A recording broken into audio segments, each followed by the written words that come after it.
आओ एक काम करा, नवाज शरीफ साहब दे घोड़े पकड़ा तो आखा आओ जिया फौज तुम घोड़े पकड़े ना जो के लंदन में जा ना बाबा मोड़ पाकिस्तान रोड दे लगेगा।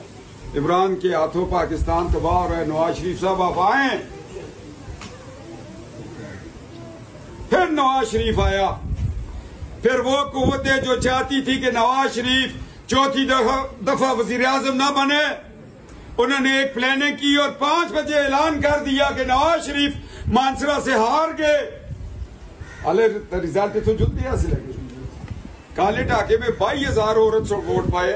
मैं पूछता हूं इलेक्शन कमीशन, इलेक्शन कमिश्नर, तुमने जो स्टाफ भेजा था वो खवातीन जुतबा में रोक दी और मार्कियों से उठाकर लड़कियां होटलों की वेटर्स को टीचर बना के भेजा और ठप्पे लगा के 22,000 वोट डाल दिए हमारे खिलाफ।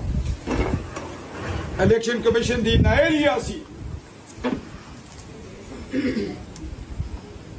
22,000 कबरा जीनिया गेड़ो फिर भी नहीं पूरा। तो संताड़े उसी वोट दे तले मोर ला देन इलेक्शन कमीशन दी।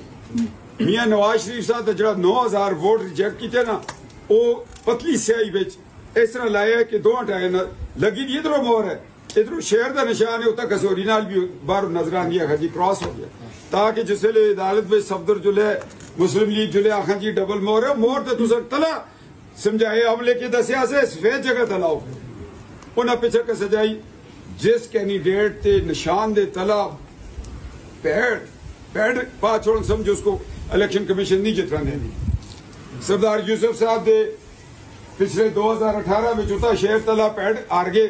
अस उता शहर तला पैड 4,000 वोट हो जुंदा रहा। इस पैडा कड़ो समझो इलेक्शन कमीशन आ लियो। मगर इलेक्शन कमीशन क्या करे?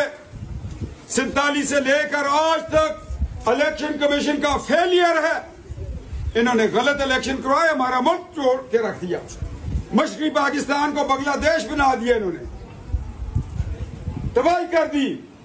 ऐसे इलेक्शन कमीशन से हम किसी इलेक्शन की तवक्को नहीं कर सकते जहां पर सिफारिशी बैठे हों, जहां पर नायल लोग बैठे हों। रिटायर्ड लोगों का क्या काम है? इलेक्शन कमीशन में सर्विंग लोग बिठा लो, कल किसी जवाब दे। इन रिटायर्ड जजों को, ब्यूरोक्रेट्स को इलेक्शन कमीशन में नहीं बैठा होना चाहिए। इलेक्शन में धांधली करवाते हैं ये लोग। 2018 का इलेक्शन चोरी करवाया, किसी ने नहीं पूछा। 2017 में नवाज शरीफ को निकाल दिया, काशगर गवादर रुक गया, डॉलर 105 से 270 पे गया। आटा आजकल क्या रेट है?